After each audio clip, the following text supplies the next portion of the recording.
Allah is my heart's speech, your mercy is what I beseech.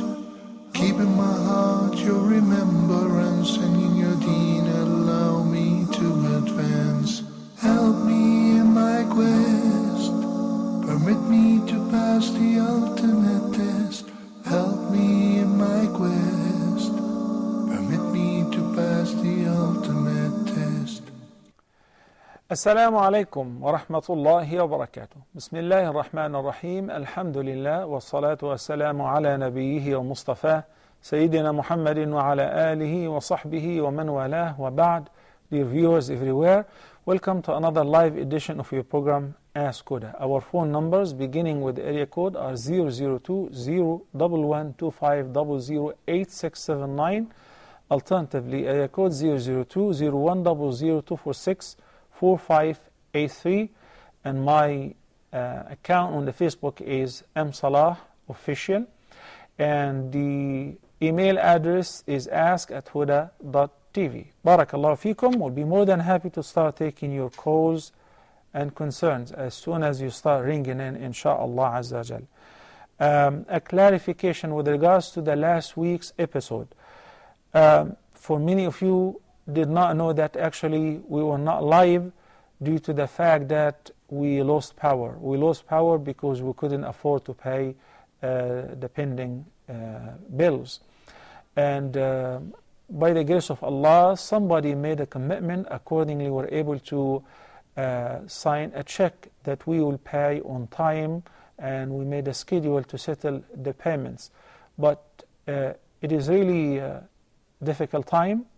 And for all of us, it wasn't easy to just let go most of the week without airing something new, without participating in spreading the deen of Allah subhanahu wa ta'ala and clarifying the truth to people, without being with our beloved viewers as usual. May Allah subhanahu wa ta'ala continue to support this channel and all the da'wah work, whether Huda TV or any other channel or any other da'wah organization, to continue to spread the word of Allah subhanahu wa ta'ala. It was very tough for all of us. People used to come on daily basis, but unfortunately we're not doing anything because we had no access to the studio because we have lost power. So I'm appealing and I'm asking you brothers and sisters to continue to make dua, to ask Allah subhanahu wa ta'ala to support this da'wah work and to keep it on, to spread light in every home by the leave of Allah subhanahu wa ta'ala. Jazakumullahu khairan, and thank you so much. The first question we have from Amal Sheikh. Can Muslim women unveil their hijab in front of non-Muslim women as well?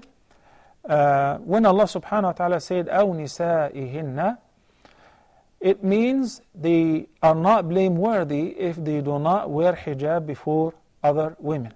Yet the Mufassirin said the word نِسَائِهِنَّ may refer to the Muslim women. But the vast majority of the scholars are of the view that it is not necessary for a Muslim woman to wear a hijab before a non-Muslim woman.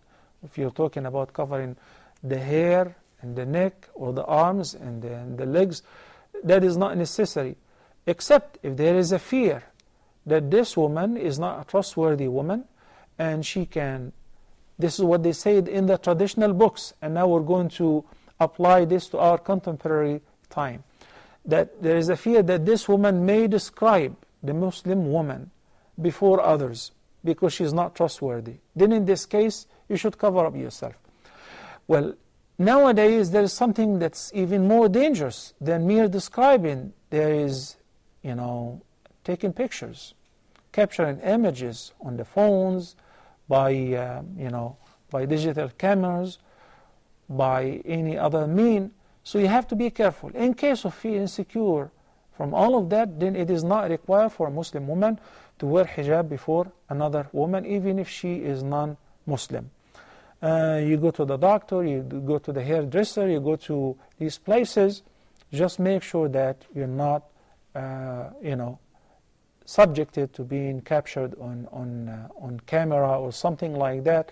Then next day you find your picture or your image everywhere. on the Facebook, on Twitter, or online. May Allah subhanahu wa ta'ala protect all of us. It is very turbulent time where people do not even feel secure in public places, in bathrooms, in restaurants, in stores. It's very dangerous. May Allah protect us. Assalamu alaikum wa rahmatullahi wa barakatuh. Sister Hawa from Nigeria. Wa alaikum assalam wa rahmatullahi ya Sheikh. How are you, Sister Hawa? I'm fine, Sheikh. I have a question. Yeah. Yeah, in order to run a travel agency, you need an IATA license. So with the IATA license, you pay insurance on every ticket that you issue. And I know insurance is haram. But does that make the whole earnings haram? Because without the IATA, you can't issue any ticket, including going for Umrah and Hajj. Okay. Yes.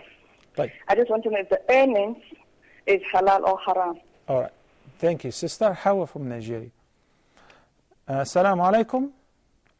Brother Abu Safwan from Kuwait.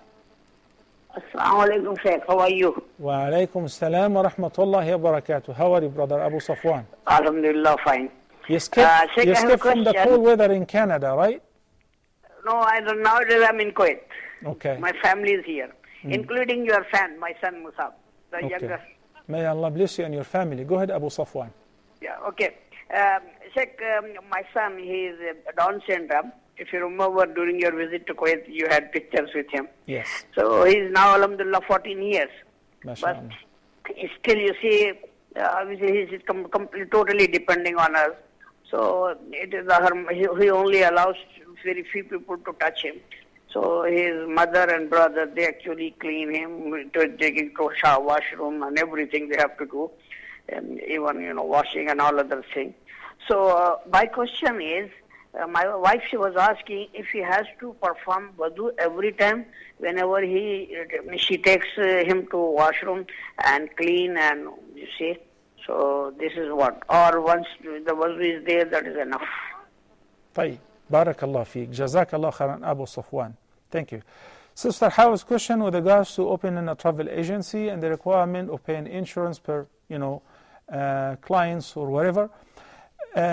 We mentioned before that whenever there is a necessity, like you cannot do this without breaking the rules. You cannot drive a car without paying for the basic insurance. You cannot own a house unless if you have to pay property insurance, the liability. In this case, you're paying it because you have to, not because you chose to.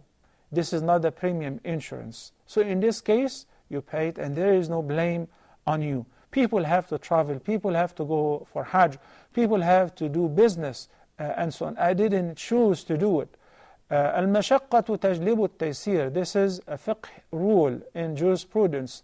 Hardship brings about ease because there is no other way around. It is not optional though. Barakallah fiki, Sister Hawa. And I'm very impressed, mashallah, you're doing business in taking people for Hajj and Umrah. Brother Abu Safwan from Kuwait is asking about the matter of the cleanness of his son who is suffering from Down syndrome. Before I speak about this issue and the fiqh ruling concerning the awrah and cleaning up and assisting a disabled person in answering the call of nature, in taking a shower, changing their clothes, and so on, because that applies not only to your son, but to a broad spectrum of assisting others who are not even relating to you. Whenever somebody is tested by having a child who has Down syndrome, this is a test from Allah subhanahu wa ta'ala. One of the people whom I was very keen to visit on regular basis, that he was very happy with this son of his, and he said this is a blessing from Allah. Once he introduced all his children, they were very handsome, very cute, mashallah, and very successful in their lives, and he said, but I have the best of all of them. I want to introduce my favorite child to you. And he was approximately 16 years old, but as you know with the Down syndrome, how he would look like. But the father was very happy that Allah subhanahu wa ta'ala gave him the power to serve his child and to treat him like everybody else and not to object to Allah's decision. You know, we have to look at it this way. When you're tested by Allah subhanahu wa ta'ala having a child like that, what can you do about it?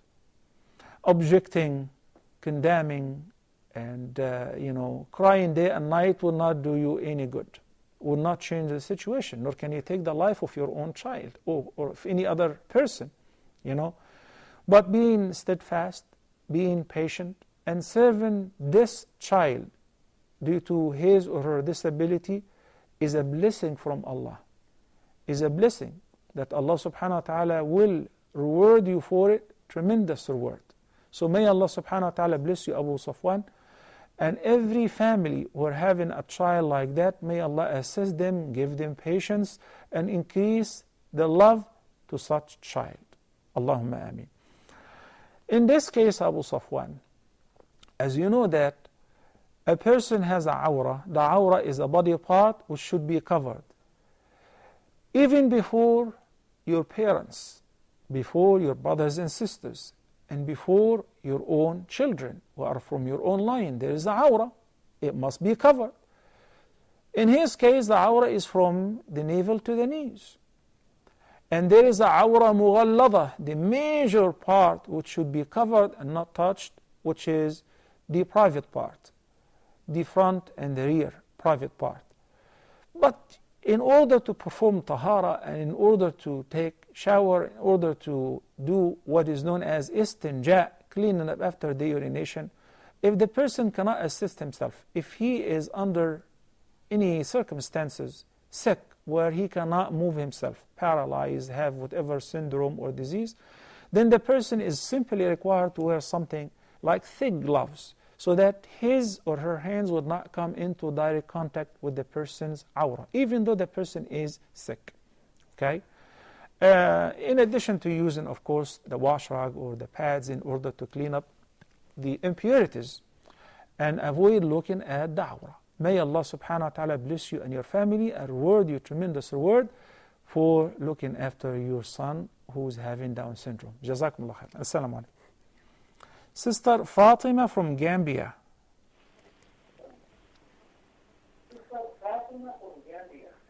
Hello. Assalamu alaikum, Sister Fatima. Please do me a favor and mute your TV set.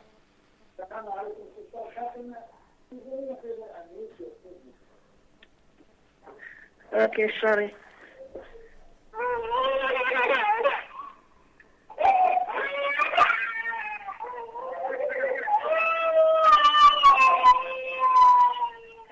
That's a very hard question to answer. Okay, Sister Fatima, Barakallah fiqh. I'm leaving the same at home, by the way. And, sometimes you don't know how to answer this question when the child is just crying, maybe growing, a tooth or something like that. May Allah subhanahu wa ta'ala bless you and your child. Assalamu alaikum wa rahmatullah. Abu Zahra from the case, say Assalamu alaikum. Wa alaikum assalam wa rahmatullahi wa barakatuh. How are you, Sheikh? How is your family? Abu Zahra, I'm sorry, what did you say? Yes, how is your family? How is everyone? I'm fine, alhamdulillah. Thank you for asking. Barakallah fiqh, Abu Zahra. How about yourself? I have a question that is it sinful for a female to a daughter? I mean, is it sinful for a daughter actually that her mother is asking her for her every time she's demanding for this worldly material, worldly things? She keeps on insisting to buy this and to buy that, even though she cannot afford. Is it sinful that she cannot afford? Is it like the daughter's feeling? And then if she cannot afford, the mother also feels depressed and frustrated, angry with a daughter that she cannot afford, even though she knows that the daughter is not working, she's not employed. And on the second part is the same daughter. There's another daughter, the sister of the daughter, who is providing everything, whatever the mother is asking. Since she is working, she is providing everything, whatever she's asking, which is unnecessary. So is it sinful in the other way also? Abu Zahra, you sound very, very upset with the other daughter. May Allah subhanahu wa ta'ala guide her and make her an obedient child. Allahumma ameen. May Allah guide all of us. Allah the Almighty says in the Quran, once in Surah Al-Baqarah, لا يكلف الله نفسا إلا وسعها. And in another ayah, لا يكلف الله نفسا إلا ما آتاها. And these ayat indicate that one is not required to do anything beyond their capacity. Do as much as you can afford. Whenever we were young and our teachers used to teach us the characteristics of a good wife, of a righteous wife, who would support her husband to maintain his steadfastness, particularly in the matter of earning.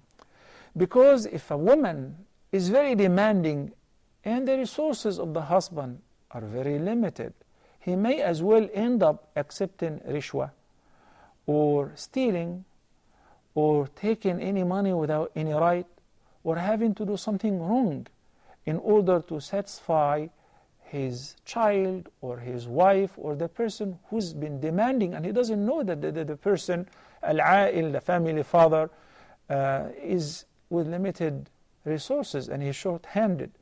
So they used to say that a woman would ask her husband, whenever you're going to work. I don't know if this is still going on. The wife would give a farewell to the husband, give him a kiss on the right cheek, on the left cheek, and say, "See you, honey, may you be successful today," and all of that. "I wish you a pleasant day." This is a very good feeling. So the women of the companions and our predecessors would do that, and meanwhile would ask the person, "Oh, such and such, the servant of Allah, fear Allah and keep your duty to Allah. Please make sure that you should not feed us from haram. Only feed us from halal earning, because we can endure patiently hunger and thirst and poverty, but we cannot endure patiently the fire of hell." So this advice would maintain the steadfastness of the person and make sure that he would not, because he has a backbone to support him. But a person who's very demanding, very demanding, very demanding may push the person to steal or to commit a crime in order to satisfy the person. So that's a sin. May Allah guide us to what is best. Assalamu alaikum. Sister Salma from the USA. Assalamu alaikum, Sister Salma. Assalamu alaikum, Sheikh Salah. I'm Salma from USA. Salam. Ahlan wa sahlan, Sister Salma. Welcome to the program. Go ahead. Sheikh Salah, I have a question. You answered my question regarding stress after death, but I just want to know, make sure, when is the exchange of good deeds and bad deeds is going to take place? I know from some hadith or some reference, when is it going to take place? Before Kul Salat or after that? Before getting Namai Amal or after, how that step will come? Jazakallah khairan, Sheikh Salah. وَجَزَاكُمْ. Thank you, Sister Salma.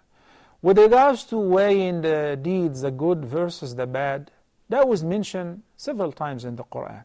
Take for instance when Allah subhanahu wa ta'ala says, فَمَنْ يَعْمَلْ مِثْقَالَ ذَرَّةٍ خَيْرًا يَرَى وَمَنْ يَعْمَلْ مِثْقَالَ ذَرَّةٍ شَرًّا يَرَى. That is in Surah Az-Zalzala. Whosoever does an atom weight of good shall see it, and whosoever does an atom weight of evil shall see it. And in Surah Al-Qari'ah, Allah the Almighty says, and Al-Qari'ah and Al-Zalzala, these are two different names describing the condition of the day of judgment, the day of the major calamity, the earthquake. Allah subhanahu wa ta'ala says, فَأَمَّا مَنْ ثَقُلَتْ مَوَازِينُهُ فَهُوَ فِي عِيشَةٍ رَاضِيَةٍ وَأَمَّا مَنْ خَفَّتْ مَوَازِينُهُ فَأُمُّهُ هَاوِيَةٌ. As for him whose good deeds will be heavy, the pot in the scale which have the good deeds will be heavy, then فَهُوَ فِي عِيشَةٍ رَاضِيَةٍ. He will have a pleasant life. وَأَمَّا مَنْ خَفَّتْ مَوَازِينُهُ. As for him whose deeds will be light. So that means the opposite is true. his bad deeds would outweigh his good deeds. فَأُمُّهُ هَاوِيَةٌ, then his abode will be the fire of hell, وَالْعِيَاذُ بِاللَّهِ. Also Allah subhanahu wa ta'ala expressed about that the conclusion of weighing the deeds, the good and the bad, by saying, فَأَمَّا مَنْ أُوتِيَ كِتَابَهُ بِيَمِينِهِ, in Surah Al-Haqqah, as for him who shall receive the record in his right hand, which is an indication that he's saved. His good deeds outweigh the bad deeds. So he will be given the record in his right hand. فيقول هاؤم اقرءوا كتابي إني ظننت أني ملاق حسابي فهو في عيشة راضية في جنة عالية. Then on the other hand, وأما من أوتي كتابه بشماله, if he receives the record, his own book, his record of his deeds in his left hand, that's an indication that his bad deeds outweigh his good deeds. وأما من أوتي كتابه بشماله فيقول يا ليتني لم أوت كتابية ولم أدر ما حسابية يا ليتها كانت القضية. ده آيات in Surah Al-Haqqah. It's also described أما من أوتي كتابه, as for him who shall receive his record وراء ظهره فسوف يدعو ثبورا. Because the person will try not to receive the record, he already knows his deeds, the good and the bad, will weigh, and his bad deeds outweigh his good deeds.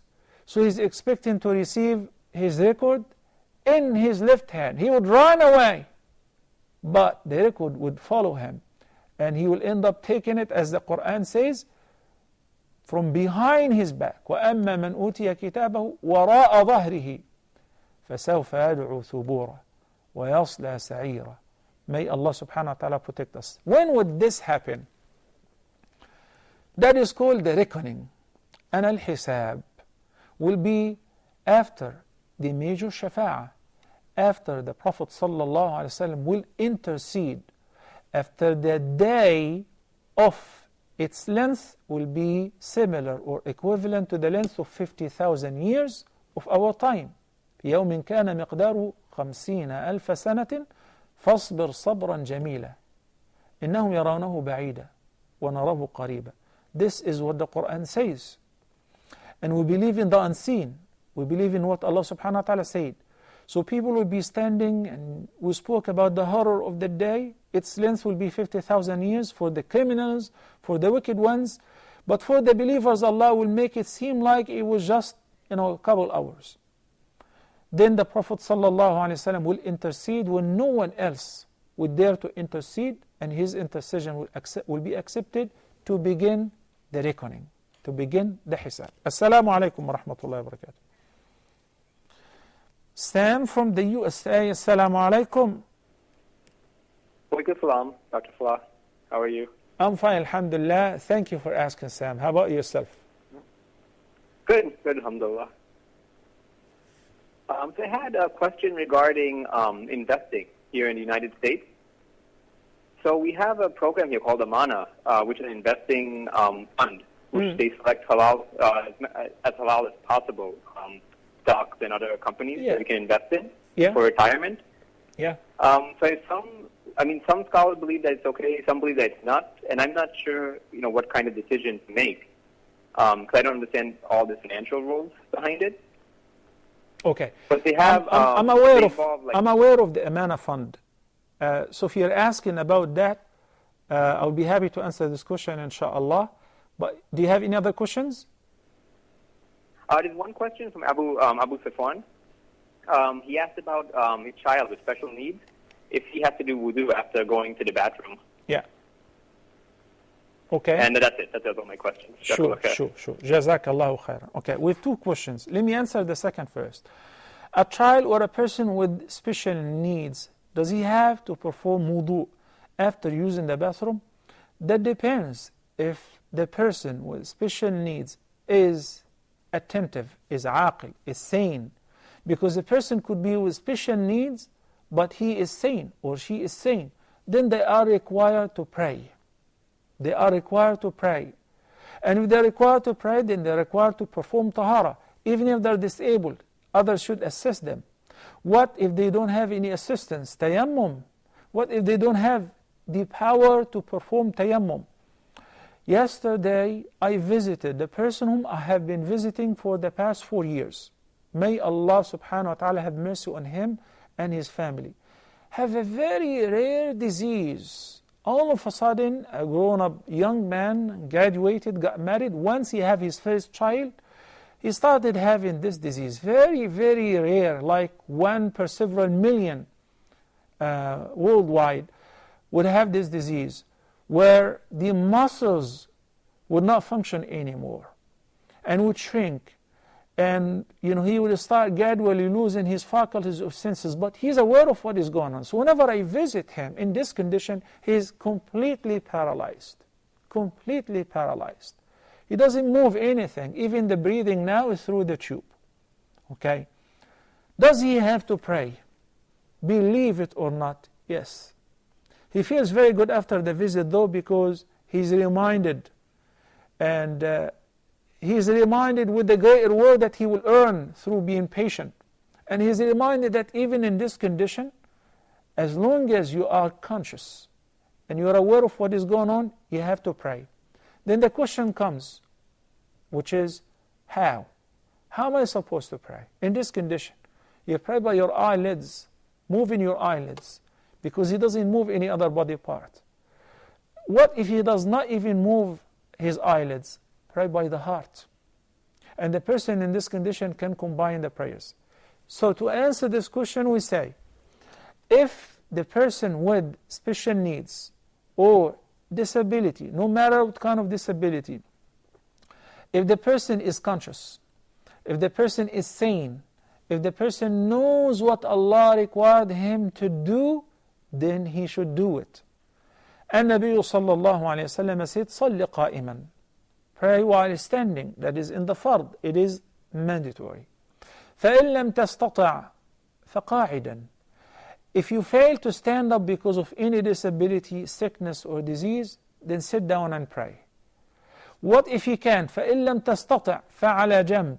Perhaps a person cannot get up, lying down all the time. Then pray while lying down in whichever condition, to stay in touch with Allah subhanahu wa ta'ala. If you have to pray, then you have to acquire tahara. Tahara initially is by performing wudu, using the water. And it must be preceded by removing the impurities after the regular defecation and urination. I said the regular because if the process is through a catheter or something else, then that is different. Then the person will be only required to perform wudu. If the person failed to perform wudu because of disability, the typical case is lack of water. He cannot find water. But extended to that, and by analogy, not being able to use the water. Whether because the sickness prevents me from using the water, or because I am not capable to reach out the water, you resort to tayammum. فَتَيَمَّمُوا صَعِيدًا طَيِّبًا. And that is mentioned in 2 ayahs. May Allah subhanahu wa ta'ala make it easy for all of us to perform what He ordained upon us. Ameen. We'll take a short break and we'll be back inshallah in a couple of minutes. Please stay tuned.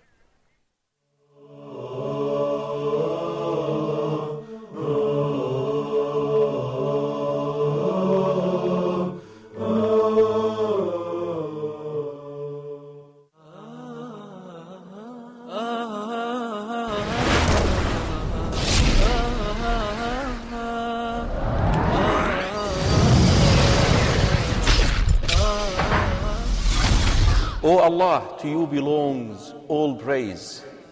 You are the light of the heavens and the earth, and all that is within them. إن الذين كذبوا بآياتنا واستكبروا عنها لا تفتح لهم أبواب السماء ولا يدخلون الجنة حتى يلج الجمل في سم الخياط. Sister Amina is asking, is it true that you can see Rasulullah sallallahu alayhi wasallam in the dream? The answer is yes. Rasul sallallahu alayhi wasallam in an authentic hadith, he said, من رآني في المنام فقد رآني فإن الشيطان لا يتمثل بي. after the soul departs the body, it makes its journey to Allah subhanahu wa ta'ala. If it was righteous soul, it will be given permission to enter into the heavens. But if the soul was wicked, no. إنه من يشرك بالله فقد حرم الله عليه الجنة. Whosoever associates someone in worship with Allah, even if it is me, Allah subhanahu wa ta'ala will make Jannah haram and lawful for that person.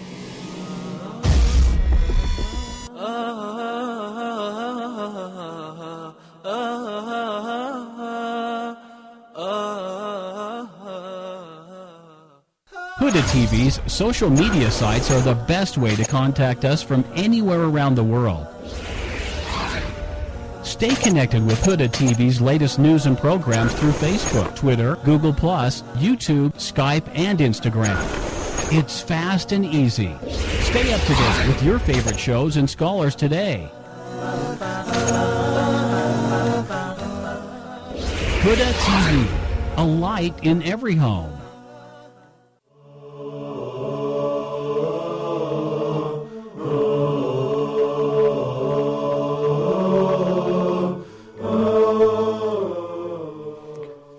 Assalamu alaikum wa rahmatullahi wa barakatuh, and welcome back. I would like quickly to remind with our phone numbers, area code 002-011-2500-8679, and the other number, same area code, then 0100-246-4583. Brother Sam from the USA asked two questions. I answered one before the break, and the other one was with regards to an investment company which is called Amana Fund. As I mentioned, that I'm aware of Amana Fund, and I'm aware of other Islamic or so-called Islamic financing companies in the States, and simply because you mentioned the name, I would abstain from discussing the details, but I would refer to and I would direct you to amjaonline.org.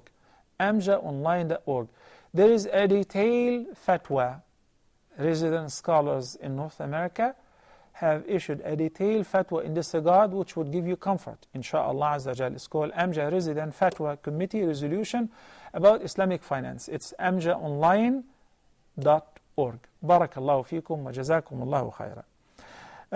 I normally like to warn everyone that not simply because any finance department or institution mentions that it is Islamic, that means it is Islamic.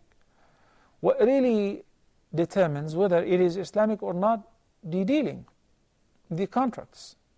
So we have this available. We can look into it and we can judge.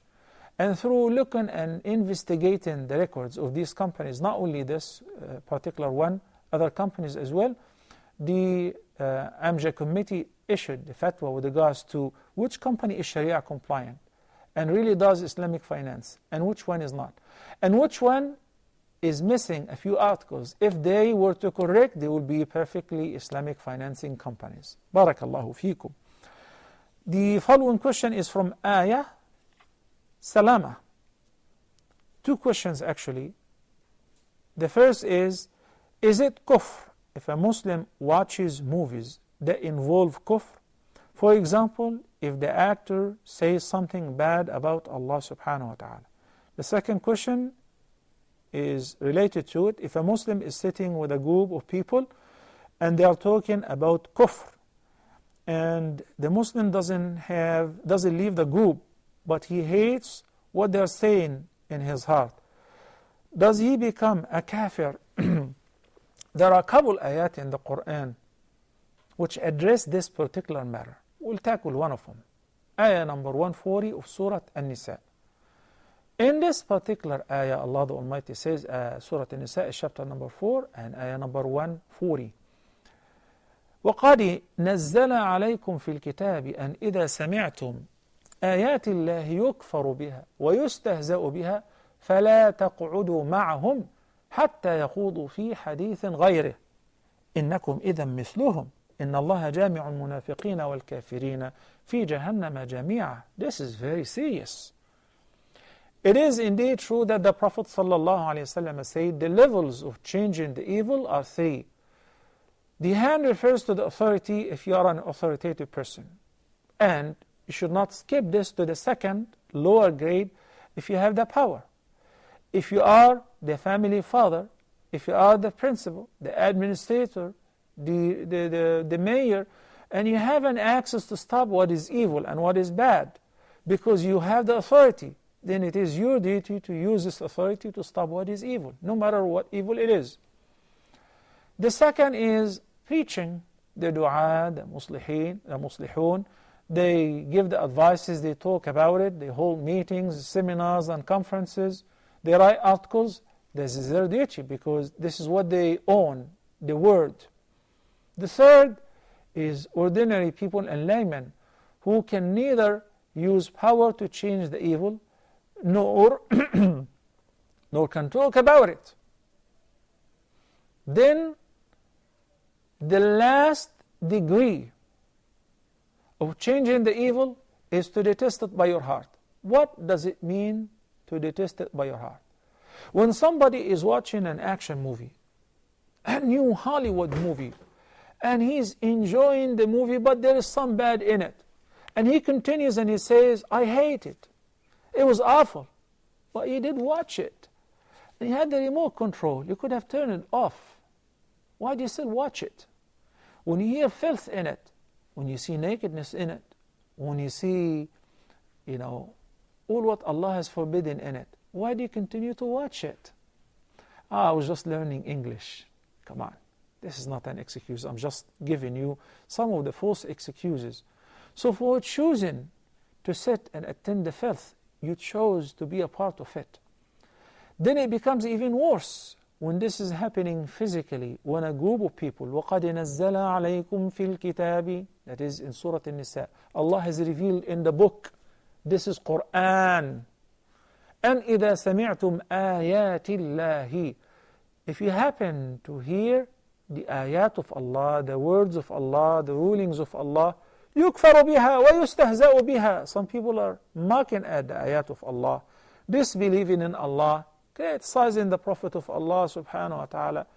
فَلَا تَقْعُدُوا مَعَهُمْ. You should not sit in the same place with them, because you will be simply like them. People who were marching in the 1 million march, seeing that some people raising banners anti-Islamic and, slandering Prophet of Islam, slandering the Quran, mocking at the Kaaba. What is your excuse to be a part of that? Explain that. Explain. What are you going to say to Allah subhanahu wa ta'ala? You participated in that. You're going to show solidarity that we are against terrorism and against hurting innocent people. Yes. But when those people are insulting, imagine if they were insulting your own mother. I didn't say that pull the trigger, use a machine gun to massacre them. No. This is something else. We'll talk about it in details as how to handle this from an Islamic perspective, which is amazing. But I'm talking about don't be a part of it. Do not take part in such thing.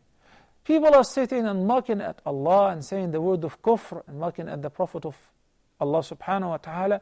And you say you're a Muslim, you believe in Allah subhanahu wa ta'ala, and you detest that by your heart. I really hated it. And why didn't you leave? I just felt, embarrassed to leave the meeting. I feel shy because there were cameras and the media was covering the event and all of that. إِنَّكُمْ إِذًا مِثْلُهُمْ. This is how Allah subhanahu wa ta'ala judged those who choose to sit in such places and they do not leave. He said, فَلَا تَقْعُدُوا مَعَهُمْ حَتَّى يَقُودُوا فِي حَدِيثٍ غَيْرِهِ. You should be dismissed immediately. That, if you don't have the power to stop this filth by your tongue, by your speech, or if you don't have the authority. Okay, so what should you do? Leave. Do not sit with them. Do not hang around with them, lest you be one of them. إِنَّكُمْ إِذًا مِثْلُهُمْ. إن الله جامع المنافقين والكافرين في جهنم جميعا. Allah is going to gather the hypocrites and the disbelievers all together in Jahannam. And the hypocrites will be even in a lower place than the disbelievers. إن المنافقين في الدرك الأسفل من النار ولن تجد لهم نصيرا.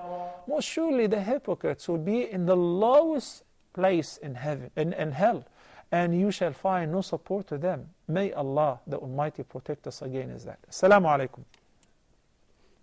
Assalamu alaikum. Sister Ziyad from the KSA. Assalamu alaikum, Sheikh. How are you? I'm fine, alhamdulillah. Thank you for asking, Sister Ziyad. Sheikh, I am traveling with my father tomorrow for Umrah, but as you know, it's very, very cold. So I was wondering that can you wear something over the ihram so that he doesn't feel cold? Yeah. And how should he? What should he do? Because we are confused that can we wear something over the ihram once we've made the niyyah, or can he wear it till the miqat? Can he wear a shawl or a sweater or a jacket or something like that before we reach the miqat? Okay. Could you please help us out there? Thank you so much. Thank you, Sister Ziyad. I'm going to answer you right away, but promise to make dua for me and for all of us. Make dua for the Syrian refugees who are suffering in this extreme blazing cold weather. Make dua for our brothers and sisters in Gaza. Make dua for Muslims in Kashmir, in Pakistan, in Afghanistan, in Myanmar, and for the entire Ummah. Make dua that may Allah preserve Huda TV. Thank you, Sister Ziyad. We have a call. If you allow me, let me answer this call, then inshallah I will get back to you and answer you immediately. Assalamu alaikum. Sister Mus'ab from Kuwait. Assalamu alaikum, Sheikh. How are you? Wa alaikum assalam wa rahmatullahi wa barakatuh. I'm fine, alhamdulillah. Thank you for asking, Sister Mus'ab. Thank you. Dr. Salah, I have one question about Mus'ab. Like, I'm his mother. So whenever I wash him, do I have to do wudu? Because I need to help him and cleaning. And one thing that he is very afraid of, if I wear gloves, he is very afraid and he's scared. He never allow me. So what to do then? Should I? Because he never allow me to wear that glove. Okay. And thank you, Sister Mus'ab. May Allah bless you and your family. Ziyad first. If a person is performing Umrah or Hajj, Ihram, for a man, it is restricted to wear any stitched clothes. So stitched means something was tailored, was fixed to be worn like against one's body to fit him. So if we're talking about pair of pants, sharwal or qamis or trousers or a jacket, this is haram. We're not talking about any regular stitches because the ihram itself is stitched. Okay? So what we're talking about is wearing something that it was made to be worn as a garment or an outer garment or an undergarment. So in this condition, if you wear a shawl, that's perfectly fine. You wear your regular ihram and you wear this Indian shawl, which is very light, camel wool, but it is very warm. MashaAllah, it provides a great deal of warmth. So the shawl is perfect. You can wear the shawl, no problem. If you actually wrap yourself with a blanket, no problem. An outer garment, there are certain aba'as, but you don't wear the sleeves or anything. That is fine too. The best is to wear a shawl, or if you want to wear a couple of shawls, no problem. You can do that. This is for men. As far as for women, there is no problem because they can wear any coat, they can wear anything that they want to wear because they don't have a problem wearing stitched clothes. Barakallahu feekum. Ziyad, please include us in your dua in Umrah. Sister Mus'ab, you don't have to perform wudu after washing your child. Now, only when your hands, when you have bare hands and it touches the awrah, then this is a matter which, you have to perform wudu in this case. But you say that your child or your son, He gets very afraid when he sees you wearing gloves. Wear or wrap a wash rag around your hand, a piece of cloth, so that make sure that your hand doesn't come in direct contact or touch, whether you or even his father or any of his brothers, not only you, because this is called the major awra. And by using this, you don't have to perform wudu afterward. Jazakum Allahu khairan. Barakallahu fiki. We have some questions here. Dear Muslima, Sister Muslima says, would you tell me what is the best Islamic way to treat my brother who is not practicing and he got married to a Catholic woman? Please tell me what was my Prophet ﷺ would do in this situation. First of all, our problem is with him not being practicing, not with marrying this Catholic woman, because I don't know anything about the background of this Catholic woman. We say that the Quran allowed a Muslim man to marry a chaste Muslim woman or a chaste Christian or Jewish woman. The condition is chastity. So if she is chaste, everybody knows chaste means that she did not have or does not have any outside marriage relationship, right? And this is also in Christianity, this is also in Judaism. This is a doctrine that Allah subhanahu wa ta'ala revealed to Prophet Moses and Prophet Jesus. So if she is chaste, she can keep her religion. Marriage is lawful, and you should not boycott him for that, no problem. Even though, whenever I am being asked by the youth who chat with women online and they end up knowing a woman from here or there and they want to get married, and they ask me, I advise them not to. Not to for the sake of their future, because I have seen tons of cases where people regret it, especially having a child afterward, whether leaving a child behind in any of these societies and not having an access to raise your child as a Muslim, seeing your daughter being a non-Muslim, or having a boyfriend or having an outside marriage relationship because you don't have an access to raise your daughter, So I advise them not to. But if we're talking about regular conditions, normal circumstances in a Muslim ummah, where you would have the custody and you have a say in how to raise your kids, or you come to a legal agreement, it is permissible, no problem. With regards to not practicing, do you mean that he does not pray? Do you mean that he does not fast? Do you mean that he drinks? Do you mean that he is involved in major sins? All of that is possible. We have to be very patient with such people and invite them to Allah subhanahu wa ta'ala over and over and over, and not to get tired of inviting them. Not to say once I had it with you, because you never know. Maybe once your word would be effective and would change that person. Maybe your advice once would fall on a fertile soil and it sprout guidance, and the person will be rightly guided and will start practicing. When Allah the Almighty advised Prophet Muhammad, peace be upon him, to give da'wah, he said, وَأَنذِرْ عَشِيرَتَكَ الْأَقْرَبِينَ. Give da'wah to whom? Begin with your close family members. Begin with your close family members. That's a case to work on. So your brother now is your case, is your project. Give da'wah to, invite him and make dua for him, and talk to people to talk to him as much as you can. May Allah subhanahu wa ta'ala guide him and guide all of us and maintain our steadfastness on the straight path. أقول قولي هذا وأستغفر الله لي ولكم. And until next time, brothers and sisters, I leave you in the care of Allah. Assalamu alaikum wa rahmatullahi wa barakatuh. Allah is my heart's speech. Your mercy is what I beseech.